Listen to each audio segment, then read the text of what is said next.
Investir dans la pierre n'est plus rentable actuellement. C'est la thématique de cette vidéo, les amis. Bienvenue dans un épisode sans filtre de cette série de l'autre côté des réseaux. Je prends des questions, des sujets qui me sont remontés très régulièrement via les différents réseaux sociaux et c'est quelque chose que je vois très souvent mal interprété. On a la sensation que l'immobilier est un des 3 piliers d'enrichissement et donc beaucoup se jettent dans l'immobilier en pensant que ça va les rendre riches. Vous rajoutez à ça tout le bullshit qu'on voit sur les réseaux sociaux où tout le monde veut vendre ses produits, ses accompagnements, ses formations, etc. Et on vous dit que oui, l'immobilier va vous rendre riche, va vous rendre rentier, c'est-à-dire on a presque la sensation qu'aujourd'hui rentier veut dire toucher des loyers sans rien faire du tout. C'est faux. Et aujourd'hui, je vais vous donner mon point de vue, mon humble avis sur la question qui est basée sur quoi ? Sur mon expérience personnelle, donc je n'ai pas la science infuse. Ça fait 6 ans que je suis dans l'immobilier. Ça fait plus de 15 000 réservations que je réalise sur les plateformes comme Airbnb, Booking. J'ai des immeubles, des suites troglodytes, des love rooms, des safari rooms, etc. Plein, pas des dizaines et dizaines de garages en box. J'ai fait de la colocation, j'ai fait de la location nue, de l'étudiant, j'ai même fait de l'Erasmus avec un groupe de Chinoises qui étaient venues de Pékin, etc. J'ai testé plein de choses pendant ces 6 dernières années et c'est ça que je vais vous donner aujourd'hui, plus un petit peu mon recul, mon analyse entrepreneuriale, etc. à rencontrer de très gros investisseurs, de très gros marchands de biens, très gros, on va dire, des gens qui pèsent en immobilier et je vais vous donner un petit peu mon retour et ce que je pense, et le titre n'est pas un titre putaclic, investir dans la pierre n'est pas rentable. Je vais bien sûr maintenant nuancer un petit peu ça, mais installez-vous confortablement parce que ce que je vais vous dire va peut-être, je vais le dire un mot fort, mais on est, après tout, je fais ce que je veux, peut-être changer votre vie, mais surtout changer votre façon de penser pour le futur et peut-être vous éviter des opérations immobilières bidons qui ne vont vous servir à rien dans votre vie, à part vous rajouter une charge mentale que de faire cette opération immobilière, mais ne jamais remplir vos comptes en banque. Et ça, croyez-moi, j'en vois 50 par jour.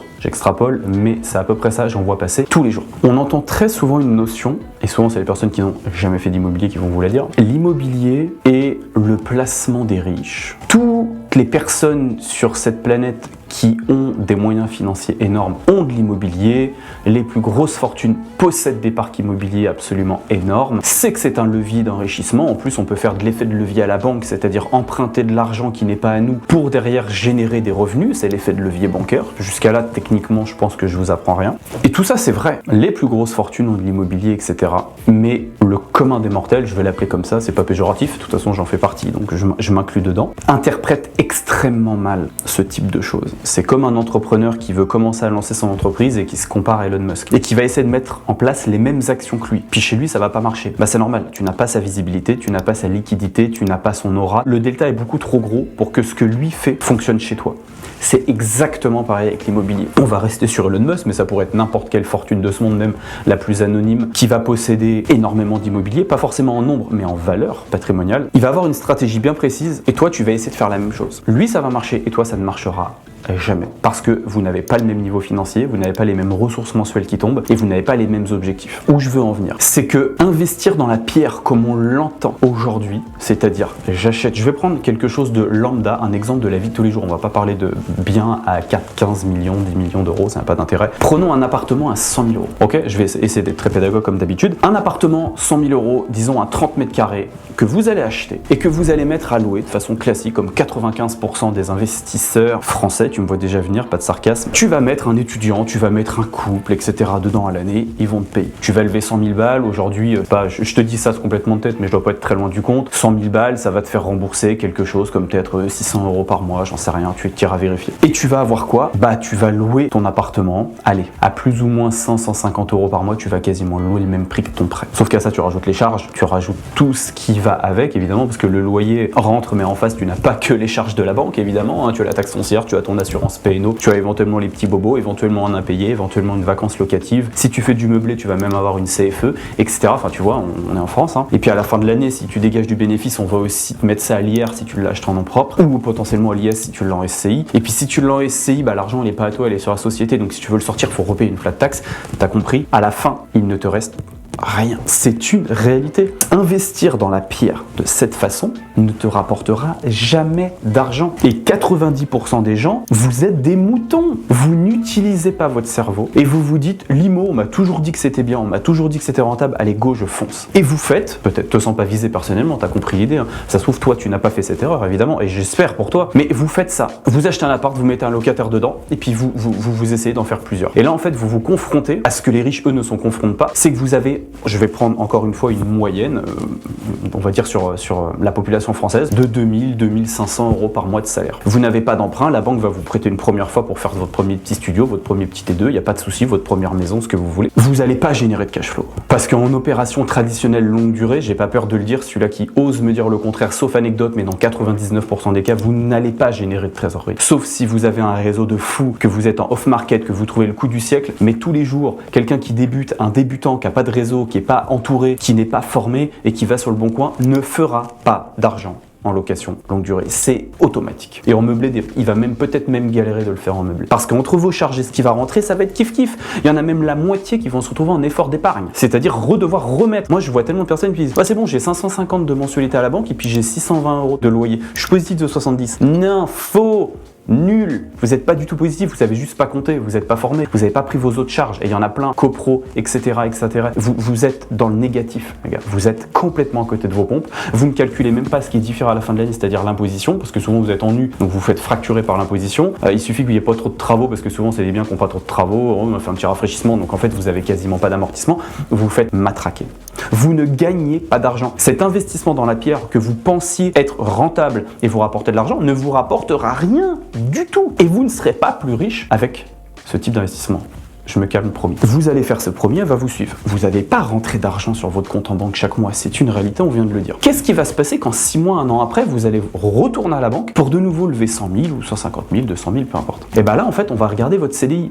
Si votre CDI, vous gagnez bien votre vie, on va dire, ok, bon, tu gagnes 6, 7, 8 000 euros par mois, allez, on en refait un comme ça. Même si tu n'as rien gagné sur le premier, tu as un haut revenu quand même, par rapport aux Français, on va dire lambda. Donc on t'en reprête un. Puis qu'est-ce qui va se passer quand tu vas revenir sur un troisième, si vraiment tu gagnes 10, 12, 13, 15 000 euros, je sais pas, t'es avocat, t'es chirurgien, t'es dentiste, t'es ce que tu veux, on va encore te reprêter 3 fois. Mais c'est toujours pas rentable. Tu ne gagnes toujours pas d'argent. Donc toi qui potentiellement gagne entre 1005 et 2005 mensuels, ce 2 ou 3e prêt immobilier, il n'arrivera jamais. Parce que la banque va vous dire quoi ? Monsieur, vous êtes à l'endettement. En plus, avec un peu de chance, tu as mis un petit peu d'apport, tu as mis les frais de notaire. Donc en plus, la réalité, c'est que quand tu regardes ce que tu avais avant de faire ton premier achat et que tu fais le point à N+1, N+2, tu es plus pauvre. Mais c'est une réalité. Tu es plus pauvre qu'avant de commencer. Parce qu'il suffit que tu aies mis 10 ou 15 000 euros d'apport dans la chose. Vu que tu sors pas de cash flow à l'année ou des pacotilles, 600 balles, 500 balles par an, je parle pas par mois, hein, parce qu'en location classique, tu ne l'auras jamais, eh bien, tu es plus pauvre. C'est-à-dire que sur ton livret A, je prendrais vraiment un exemple qui va parler à tous les Français, vous êtes juste moins riche qu'il y a 1 an ou qu'il y a 2 ans. Et donc la banque ne va plus vous prêter. Et est-ce qu'on peut dire que vous êtes plus riche ? Non, c'est faux. Vous n'y êtes pas. Donc là, vous avez quoi comme solution ? Vous attendez 20, 25 ans, la fin de votre prêt. Oui, dans 25 ans, vous devrez rembourser la banque. Là, vous pourrez soit 2 options. Continuer à le louer et là, votre cash flow, ce qui va rester chaque mois, va augmenter un petit peu parce que vous avez perdu la plus grosse partie des charges, c'est-à-dire que vous n'avez plus la banque à rembourser. Mais on parle de 20, 25 ans. Vous n'êtes pas du tout enrichi. Vous avez même perdu de l'effet de levier, c'est-à-dire que votre argent bloqué dans ce bien pendant 25 ans rapporté 0, c'est juste catastrophique. Il peut se mettre à rapporter au bout de 25 ans pour rattraper tout ce qui vous a fait perdre comme opportunité pendant 25 ans. Il sera jamais rentable. Ou vous pouvez le revendre et là, oui, vous allez empocher tout ce qu'il faut. Pareil, 25 ans, on est d'accord que c'est absolument pas rentable, c'est pas intéressant. C'est du moins pas du tout une stratégie qui va vous rendre riche, qui va augmenter votre qualité de vie, parce que riche, chacun sa définition de riche, on est bien d'accord, mais qui va augmenter votre qualité de vie, qui va augmenter votre liberté. Moi, je dis toujours qu'il va vous donner le choix de potentiellement faire pas plus ou moins ce qu'on veut, mais de pouvoir quand même se donner des choix de liberté, des choix, des concessions qu'on va pouvoir éviter, etc. Ça va rien changer du tout. Donc oui, les hauts revenus, des fois, enchaînent les patrimoines immobiliers, mais ne vous faites pas avoir comme des bleus à consommer les réseaux, à consommer BFM, comme ça, là, sans réfléchir. Oui, moi je connais des avocats qui ont 10, 15 biens, ils gagnent pas un centime. Mais ils le savent, et ça leur va très bien. Ils n'ont pas besoin d'argent supplémentaire, ils font déjà 15K par mois. Eux, ce qu'ils veulent, c'est que dans 20 ans, ils prennent leur retraite au chaud, parce que les locataires auront au moins remboursé le prêt, et dans 25 ans, ils vont prendre un gros billet, parce qu'ils ont eu, pas la chance, ils ont fait des études, bien souvent, mais ils ont fait ce qu'il faut pour avoir un gros salaire, ce qui leur a permis de lever beaucoup de dettes, et dans 25 ans, ils prennent le jackpot. Mais ça leur va, les riches, c'est exactement pareil. Les riches qui s'occupent de rien, qui délèguent à 100%, etc., qui font ce genre de choses, et souvent ils gagnent pas d'argent. Et en fait, quand tu regardes bien en détail, et c'est aussi là où je veux t'emmener, je vais te donner des exemples, c'est que les riches qui font de l'immobilier ne font pas ce type d'immobilier. Ça va être des gros marchands de biens qui font de l'achat-revente, ça va être des gens qui achètent des quantités de lots, ils achètent 200 portes d'un coup, ok, 200 portes, 200 biens, donc ils ont des prix que tu ne pourras jamais avoir parce qu'ils ont des liquidités qu'ils ne te permettent pas, ils achètent des biens d'exception, des villas, des manoirs d'exception dans des lieux d'exception qui ne sont absolument pas à ta portée. Les riches qui font de l'IMO ne font pas des T2 de 30 mètres carrés dans une ville de 10 000 habitants en France. Tu vois, en fait, donc tu te compares en disant mais les riches font ça, c'est un pilier d'investissement immobilier, je vais faire pareil. Mais tu ne fais pas pareil.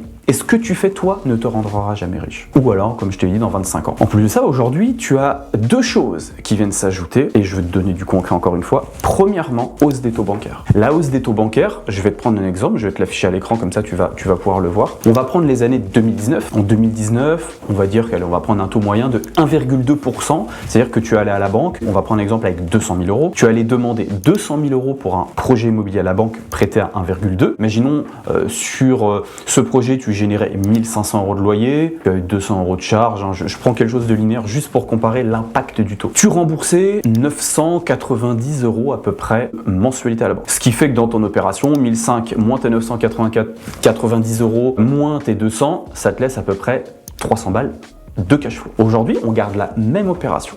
2025, toujours un prix d'achat à 200 000, tu fais toujours tes 1500 de loyer, tu as toujours tes 200 euros de charge. Jusqu'à là, tu me suis. On compare vraiment juste le taux. Sauf qu'aujourd'hui, ces 200 000, tu ne les lèves plus à 1,2, tu les lèves à, allez, on va arrondir 3,5%. Et bah 200 000 empruntés à 3,5, ça fait plus 990. Ça fait à peu près 1200 euros de mensualité. Donc tu vois déjà l'impact de façon isolée de l'augmentation des taux. Tu viens de passer d'une opération qui avait 300 euros de cash flow à une opération qui en a à peine 100. Donc rien que là, tu viens déjà de te faire démolir plus de 2/3 de ton cash flow juste par le taux. Mais c'est factuel. Maintenant, tu multiplies ça sur 5 ans, tu multiplies ça sur 10 ans, tu vois la perte du levier, ok? Tu vois vraiment l'impact. Donc, la première conclusion, et tu vois où je veux en venir, faire de la location longue durée, classique, quand je dis vraiment classique, sur des biens classiques comme monsieur et madame tout le monde, comme le français lambda de base, j'achète un T2, j'achète un studio, j'achète une petite maison, je suis un locataire, tu ne deviendras jamais riche. Il va falloir faire autre chose, et moi j'ai testé tout ça. Tu vas passer à la location courte durée. Ouais, mais c'est plus chronophage, ouais, mais c'est un autre boulot. Non, il faut juste apprendre à l'automatiser, à la maîtriser. Oui, c'est un petit peu plus chronophage, mais en même temps, tu veux gagner de l'argent ou tu veux pas gagner d'argent. Si tu veux gagner plus d'argent, bouge-toi un petit peu plus. Mais t'es pas obligé non plus de te créer un second job. C'est ça que je veux dire. Oui, c'est un peu plus chronophage, mais dire que c'est un second job, c'est faux. Moi, je gère aujourd'hui plus d'une vingtaine de logements. En général, ça tourne, plus ou moins en fonction de comment j'arbitre mon parc. En location LCD, je réponds à aucun client, j'ouvre pas mon application Airbnb, je vais pas faire le ménage, c'est pas moi qui rachète le café quand il n'y en a plus. Ça s'automatise. Et il n'y a pas besoin d'être Bill Gates pour être capable d'automatiser. Il faut juste maîtriser les process. C'est ce que je fais avec mes élèves. Chaque année, on lance des centaines et centaines, voire même des milliers de personnes à se lancer sur des plateformes comme Airbnb. On va le voir comment on le fait, justement. Et ils y arrivent à automatiser, ils sont tous salariés, d'accord, hein, pour 99% d'entre eux, c'est comme ça qu'ils peuvent se lancer justement, et ça les empêche pas de mettre en place de la location Airbnb, ok, c'est juste que bien souvent on sait pas faire, on veut pas apprendre, etc., et on fonce droit dans le mur. Mais là encore, si on regarde l'impact et l'évolution des logements en location courte durée sur Airbnb, donc classique, qu'est-ce qui se passe? Si on regarde ces 3 dernières années, le nombre d'annonces sur Airbnb, il a triplé. Il a triplé. C'est un fait. Si vous ne me croyez pas, vous pouvez aller voir. Moi, j'ai regardé les datas, ça a triplé. Donc, qu'est-ce qui se passe? Là, on rentre dans un marché traditionnel d'offres et de demandes. Alors oui, il y a quand même beaucoup de demandes. Aujourd'hui, il faut savoir que voilà, la population mondiale classique consomme nettement plus de logements de courte durée pour une nuit, 2 nuits, surtout avec l'avènement du télétravail. Le style de vie a complètement changé. C'est plus le temps de nos parents, nos grands-parents, où voilà, on allait une semaine en camping, du samedi au samedi. Aujourd'hui, les gens ne voyagent plus, ne consomment plus des produits de nuitée de la même façon, très clairement. Donc, c'est complètement dans l'air du temps. Donc, ok, la demande augmente, mais on a quand même vu l'offre tripler, quadrupler ces dernières années. Et donc, on n'échappe pas au marché de l'offre et la demande, c'est une loi universelle. Plus il y a d'offres, plus vous diluez dans la concurrence. Et donc, ça a eu un impact sur les locations courte durée classiques. C'est que premièrement, vous avez des taux de remplissage un petit peu plus faible, donc forcément déjà votre chiffre d'affaires il diminue, mais vous avez surtout votre prix de nuit qui diminue. Je vous prends un exemple, un 60 mètres carrés dans une ville de 20 000 habitants classique, vous pouviez le louer 70-80 euros la nuit il y a 5 ans, aujourd'hui vous allez le louer 50, si vous voulez rester concurrentiel, parce qu'aujourd'hui il n'y a plus 20 appartements comme le vôtre dans la ville, mais il y en a 75. Donc si on veut ressortir, on a toujours plus de qualité, on met un peu plus faible le prix de sa nuit et on redevient concurrentiel. Donc ça, c'est aussi une réalité. N'ayons pas peur de dire les choses. On est là dans cette série un peu sans filtre, on est de l'autre côté des réseaux, c'est une réalité. Donc aujourd'hui, oui, avec un Airbnb classique, vous allez quand même faire plus d'argent, vous allez pouvoir générer un petit peu de cash flow, mais là encore, ne vous attendez pas à prendre 1500 € par mois comme ça, parce que vous allez sortir un 35 mètres carrés basique. C'est faux, c'est archi faux. Ça, c'est important. Donc au final, quand on comprend un petit peu ça et qu'on voit qu'en fait, on est peut-être à côté de ses pompes en réflexion et que, surtout, on prend en compte sa situation bancaire et sa situation financière. Combien tu gagnes, toi, là, qui est en train de regarder ma vidéo, si tu es encore là, normalement, à cette vidéo, c'est que t'es pas un touriste. C'est que t'es quelqu'un qui a vraiment envie de faire des choses, parce que c'est pas une vidéo de divertissement, sinon tu vas voir Inox, tu vas voir qui tu veux. C'est pas le cas. C'est une vidéo, je vais même pas dire éducative, mais je te partage mon point de vue et mon retour d'expérience. Et les centaines et centaines de personnes qu'on accompagne en one-one, bien sûr,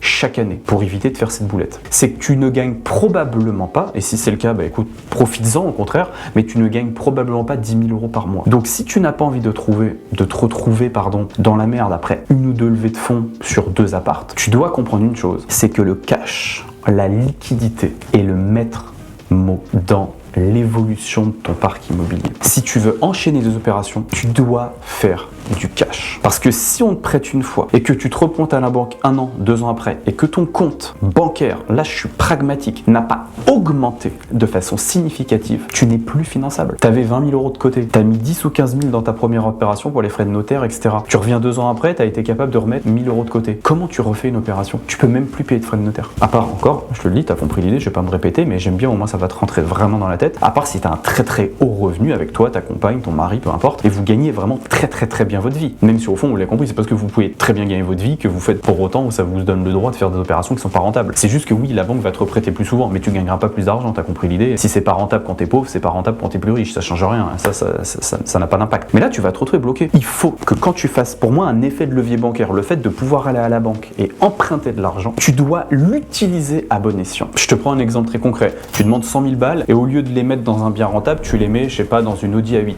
T'es d'accord avec moi? C'est cliché, mais c'est la vérité. T'as juste perdu 100 000 €. C'est-à-dire que grâce à la banque, à part rouler dans une belle bagnole, tu gagnes pas d'argent du tout. T'es même en train de t'appauvrir, mais sur le coup, t'es pas plus riche. Bah c'est pareil avec un bien immobilier, sauf que bon, t'es pas en train de t'appauvrir, tu récupéreras dans 25 ans, t'as compris. Mais tu génères pas de cash. Donc tu peux pas revenir à la banque tous les 6 mois, tous les ans pour refaire une opération. Tu es en train de t'épuiser, de te fatiguer financièrement. C'est tout ce que tu es en train de faire. Sauf qu'en parallèle, déjà t'es peut-être un petit peu moins riche parce que je dis t'as mis de l'apport, mais t'as surtout ton taux d'endettement qui lui est monté, il est bel et bien réel parce que le premier prêt, même s'il te rapporte rien, il est là et tu le rembourses. Donc en fait, tu t'endettes.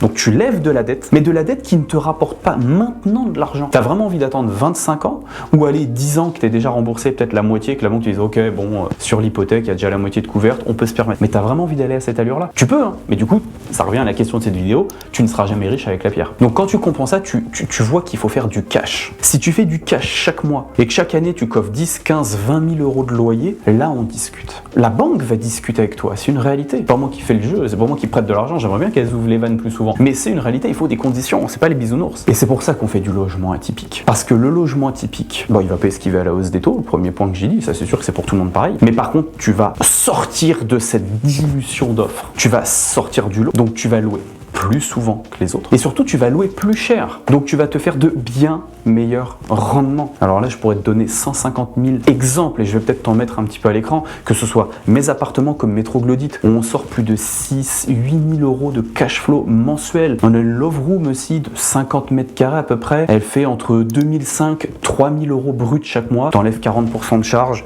On fait au minimum, je dis bien au minimum, les mois les plus creux, on fait au moins 1200, mais sinon 1500 € de cash net, bénéfice net dans ma poche chaque mois. T'as Fanja aussi avec sa Cinéma Room qui fait 1500, 1600 tous les mois et t'en as plein.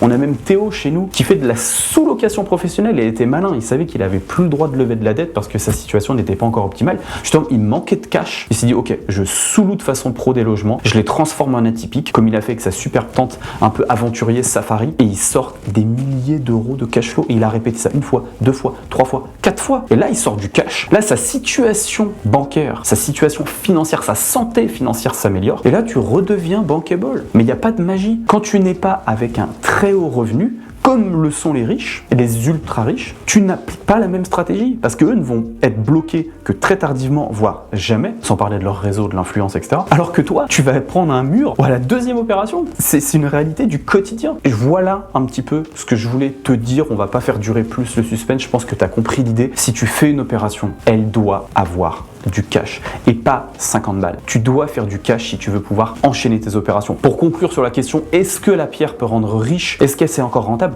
Oui, mais pas n'importe quelle façon de faire. Le traditionnel, le classique et même la courte durée basique aujourd'hui va te ralentir. Ça peut paraître dingue ce que je dis, mais va te ralentir. Il faut que tu fasses du cash. Et là, aujourd'hui, t'as pas 50 000 options. C'est soit tu pars faire du gros marchand de biens, mais c'est un tout autre travail, il faut déjà beaucoup de liquidité, c'est autre chose. Et encore, moi j'aime bien en faire en même temps que je fais mon locatif atypique pour sortir de gros revenus. Ça me permet d'alimenter pour derrière faire une opération d'achat-revente qui permet potentiellement de reprendre du cash pour relever de la dette. Tu vois l'idée? Là, tu commences à faire un jeu d'immobilier qui commence à faire sens. Mais faire comme un mouton, j'achète un appart, je fous un locataire, basta, t'as rien compris au système. Donc j'espère que tu ne prendras rien de personnel dans cette vidéo, mais même si tu pensais ça, dis-toi qu'il faut que tu apprennes de ceux qui l'ont fait, qui ont l'expérience. Il n'y a pas de mauvaise façon, entre guillemets, d'évoluer. Ne reste pas bloqué sur ce que tu penses. Écoute, travaille, viens prendre du savoir et de l'expérience et des erreurs de mentors qui l'ont déjà fait. Nous, c'est ce qu'on fait tous les jours, tout le temps. On accompagne en one-one des gens pour leur transmettre notre savoir, leur transmettre ce qu'on a fait qui n'a pas marché. Parce que je vous l'ai dit au début de cette vidéo, j'ai testé tellement de formats locatifs et je me suis pété la gueule tellement de fois. En fait, j'ai envie de l'éviter. Et c'est pour ça que ce raisonnement aujourd'hui me vient parce que ça fait longtemps, quand même depuis 2018-2019 que je suis dedans. Je commence à comprendre un petit peu les tenants, les aboutissants et je vous dis, j'ai aussi appris de mes pairs, j'ai appris de personnes qui sont bien plus avancées que moi et je me suis nourri de ça. Il n'y a pas, voilà, l'ego vous fera perdre beaucoup d'argent, les amis. Voilà ce que j'ai à vous dire. En tout cas, si vous êtes intéressé, si vous vous posez des questions, si vous êtes peut-être en train de foncer dans le mur, est-ce que c'est trop tard, mais j'ai déjà fait ce type d'investissement, comment je peux rattraper la catastrophe? Ou au contraire, j'ai pas encore commencé et j'ai pas envie de me retrouver dans ce genre de situation, prenez un appel avec nos équipes. C'est gratuit. Il n'y aura pas d'obligation d'achat. Je le dis, je le répète systématiquement. On ne mange personne. Posez vos questions. On va regarder un petit peu où vous en êtes. Si on peut faire un projet, si vous êtes en bonne posture, si au contraire, non, il faudra mettre des choses en place. On va vous aider. On va vous donner un plan d'action un petit peu. C'est gratuit. Le lien, il est dans la description de la vidéo. Et moi, sur ce, les amis, je vous encourage à partager, liker la vidéo. Ça va peut-être faire des déclics un petit peu dans vos familles, dans vos amis. Et puis nous, ça nous aide un petit peu à bosser sur la chaîne, moi d'abord, et puis toutes les équipes qui sont derrière. Et puis j'ai envie de vous dire, je vous retrouve dans une prochaine vidéo YouTube, les amis. Ciao, ciao.